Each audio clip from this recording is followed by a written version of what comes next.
বিয়ের শপিং বিষয়টাই হচ্ছে এরকম যে যতই কেনাকাটা করি না কেন মনে হয় যেন কোনো না কোনো কিছু রয়েই গেছে। সো এই চিন্তাভাবনা করে এই গত লাস্ট 2 দিন যাবৎ দৌড়ের উপরের মধ্যেই ছিলাম। আর সারাটা সময় 2 দিন যাবতই শপিংয়েই করে বেড়াচ্ছি। সো এই 2 দিনে আমি কি করলাম আর বিয়ের জন্য স্পেশালি কী কেনাকাটা করলাম সেই সব কিছুই থাকবে আজকের এই ব্লগে।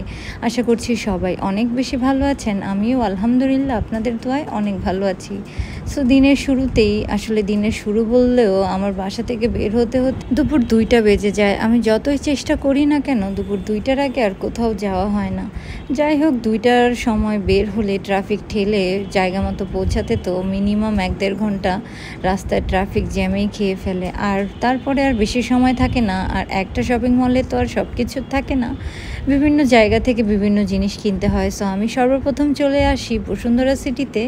এখানে আসার আমার একমাত্র রিজন হচ্ছে আমি যে মেকিং করার জন্য আমার লেহেঙ্গাটা দিয়েছিলাম, তাদের এখান থেকে ফোন চলে এসেছে যে তারা আমার লেহেঙ্গাটা রেডি করে ফেলেছে। সো আমি ভাবলাম যে আগে সেটাই পিক করি, কারণ লেহেঙ্গার যদি ফিটিংয়ে কোনো প্রবলেম হয় তাহলে সেটা আবার আমি তাদেরকে ঠিক করতে দিতে পারবো, আর আমার হাতে এনাফ সময় থাকবে। আর যদি কোনো চেঞ্জেসও করতে চাই সেটাও করতে পারবো। সো সেই চিন্তা ভাবনা করেই আমি বসুন্ধরা সিটিতে চলে এলাম। প্রথমেই আমার লেহেঙ্গাটা নিব। এই দেখেন আমি দুপুর 2টা-2:30টার সময় বের হয়েছি, আর আমি বসুন্ধরা সিটিতে ঢুকতেই প্রায় বিকাল হয়ে গিয়েছিল আর সন্ধ্যা নেমে যাচ্ছিল। আমি তাড়াহুড়া করে সেদিন যাচ্ছিলাম, আর যেহেতু আজকে শুক্রবারের দিন ছিল রীতিমতো অনেক বেশি ভিড় ছিল। ভিড় মানে কি বলবো, আপনারা নিজেরাই দেখে নেন যে বসুন্ধরা সিটিতে নর্মালি এরকম রাশ কিন্তু কখনোই থাকে না, শুধুমাত্র হলিডে এবং ফ্রাইডে স্যাটারডেতেই একটু ভিড় হয়। আর আমি যেহেতু আজকে একা এসেছিলাম, আর আজকের আমার প্ল্যানটা ছিল এরকম যে বসুন্ধরা সিটি থেকে লেহেঙ্গাটা পিক করে আমি আমার একটা ফ্রেন্ডের সাথে দেখা করতে যাব। ও হচ্ছে আমার কলেজ ফ্রেন্ড। আজকে মিনিমাম ওর সাথে আমার 3-4 বছর পরে দেখা হচ্ছে। আর এর মধ্যে কমিউনিকেশন তো ছিল, বাট দুজনই দুজনের লাইফে বিজি থাকার কারণে, আর ও একটু ঢাকার বাইরে শিফট হয়ে যাওয়ার কারণে আর ওর সাথে আমার রেগুলার দেখা হয়নি। যেহেতু ও এখন এখানে আসছে তো ও ইনসিস্ট করছিল, আমিও বলছিলাম যে ঠিক আছে আয়। আর ও অনেক সুন্দর মেহেদি লাগিয়ে দিতে পারে সেই ব্যাপারেও কথা বলার জন্য, যে আমার বিয়েতে অবশ্যই যেন আমার ফ্রেন্ডই মেহেদি লাগিয়ে দেয়, এই কথাবার্তা বলার জন্যই আরও আজকে ওর সাথে আমার একটা মিটিংয়ের মতোই ছিল, প্লাস একটা গেট টুগেদার। যাই হোক দোকানে চলে আসি, আর এখানে এসে আমি আমার লেহেঙ্গাটা নিয়ে নিলাম। আর আমার লেহেঙ্গাটা কেমন হয়েছে এবং কী বিষয় আর আমাকে পরার পর কতটুকু মানিয়েছে সেটা অবশ্যই আপনারা আমার বিয়ের ভিডিওতে দেখতে পারবেন। সো আমাকে কেমন লাগে আর লেহেঙ্গাটা আমি কীরকম কিনেছি আর প্রাইস থেকে নিয়ে সব কিছু, আমি কোন শপ থেকে কিনেছি A to Z সব কিছু আমি আপনাদের সাথে শেয়ার করব। সেটা হচ্ছে আমার বিয়ের দিন, আমার বিয়ের ব্লগে আপনারা দেখতে পারবেন। প্রথমেই যদি আমি সব কিছু দেখিয়ে ফেলি তাহলে তো আর কোনো ব্লগের ইন্টারেস্টিং পার্টি থাকবে না। এই চিন্তাভাবনা করে আমার বিয়ের লেহেঙ্গাটা আমি আপনাদের জন্য সারপ্রাইজ হিসেবে রেখে দিলাম। তারপরে বিয়ের লেহেঙ্গা এখান থেকে নিয়ে আমি ভাবছি যে এখানে আর নিচে আমি দেখছিলাম যে আর কোনো কিছু কেনা যায় কি না। আমি উপরে গোল্ডের ওখানেও গিয়েছিলাম, কারণ এখানে আমার একটু কাজ ছিল। এখানে গোল্ডের একটা দোকানে আমি আমার একটা টিকলি অর্ডার করেছিলাম, সেখানে আমি গিয়ে কিছুক্ষণ তাদের সাথে কথা বলে তারপরে আমি বের হয়ে গিয়েছিলাম। এদিকে আমার ফ্রেন্ডও এখনও আসেনি। সো ওর সাথে যেহেতু আমার ধানমন্ডিতে দেখা করার কথা, সো এখান থেকে ধানমন্ডি যেতে আমার বেশি সময় লাগবে না, এই চিন্তাভাবনা করে আমি মলের মধ্যেই ঘুরছিলাম। যে বাইরে ওয়েট করার চেয়ে রেস্টুরেন্টে বসে তার চেয়ে আমি মল এক্সপ্লোর করি, সেটা আমার জন্য ভালো হবে। সো আমি দেখছিলাম যে নতুন কোনো কালেকশন এসেছে কিনা কোনো শপে, এবং বাচ্চাদের কী কালেকশন এলো। এবং আমার বোন বলেছিল যে সে বিয়েতে যেই টাইপের ড্রেস পরতে চাচ্ছে সেগুলো দেখে আসার জন্য, যে নিউ কোনো কালেকশন এখানে এসেছে কিনা, আদারওয়াইজ আমরা অন্য কোনো মলে দেখব।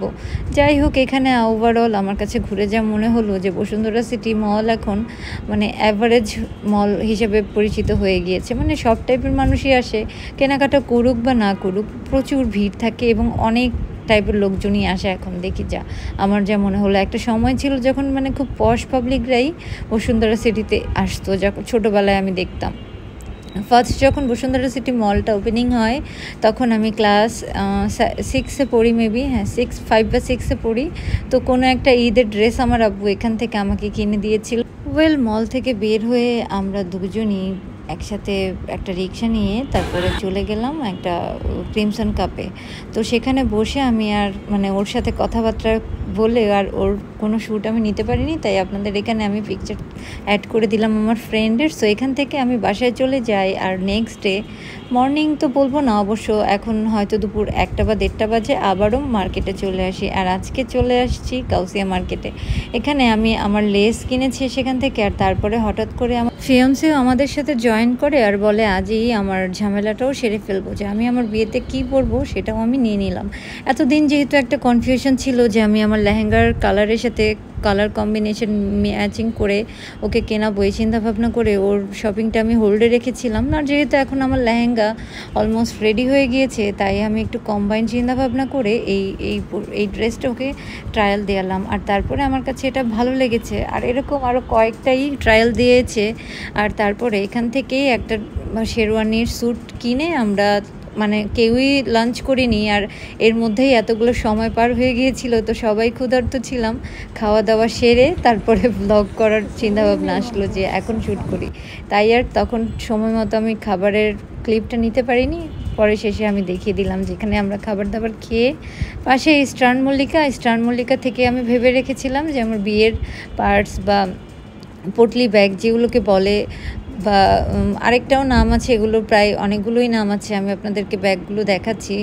বাটুয়াও বলে অনেকে এই ব্যাগগুলোকে। সো আমি ভেবেছি লেহেঙ্গার সাথে যেহেতু পার্টস যায় না, এই বাটুয়া ব্যাগগুলোই বেশি যায়, আমি এই বাটুয়া ব্যাগগুলোই আজকে কিনবো। আর আজকে আমার মূলত মানে প্ল্যান ছিল যে লেহেঙ্গার সাথে পরার জুতা, ব্যাগ এবং ওই হাতের অ্যাক্সেসরিজ। আমার তো ইচ্ছা আছে যে আমি সব কিছুই গোল্ডের পরবো ইনশাল্লাহ। সো আমার তো মানে আর্টিফিশিয়াল কিছু কেনা লাগছে না, শুধুমাত্র এই টুকটাকি জিনিসগুলোই কিনতে হবে।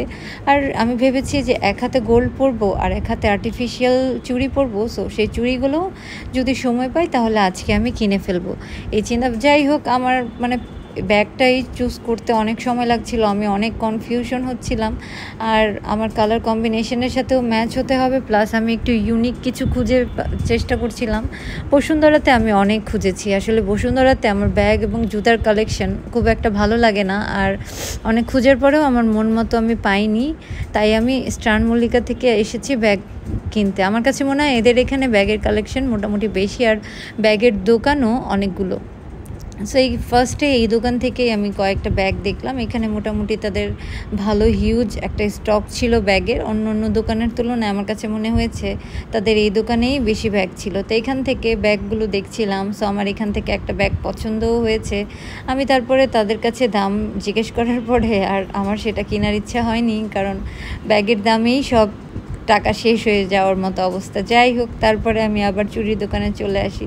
সো এই চুড়িগুলো আমি আমার লেহেঙ্গার সাথে ফাইনালাইজ করি, আর শেষ পর্যন্ত আমি এই চুড়িগুলো কিনি। এগুলো হচ্ছে রিয়েল স্টোনের ডায়মন্ড কাটের চুড়ি, আর এই চুড়িগুলো আমার কাছ থেকে নিয়েছিল 4000 টাকা। চুড়িগুলো অনেক বেশি এক্সপেন্সিভ হয়ে গিয়েছে, আর সব কিছু চিন্তাভাবনা করে যে সব কিছুই দামি কিনেছি, লোকাল একটা চুড়ি কিনলে হয়তো লেহেঙ্গার সাথে যাবে না, এই চিন্তাভাবনা করে চুড়ি আর ব্যাগ সেই দোকান থেকেই দামি দেখেই আমি ব্যাগটা মেবি 3000 টাকা দিয়ে কিনে, চুড়িগুলো 4000 টাকা দিয়ে কিনে তারপরে রিক্সা নিয়ে বাসার দিকে চলে আসি। অলমোস্ট রাত 10টা বেজে গিয়েছিল। সো টিএসি থেকে ভর্তা খেতে খেতে চলে এলাম।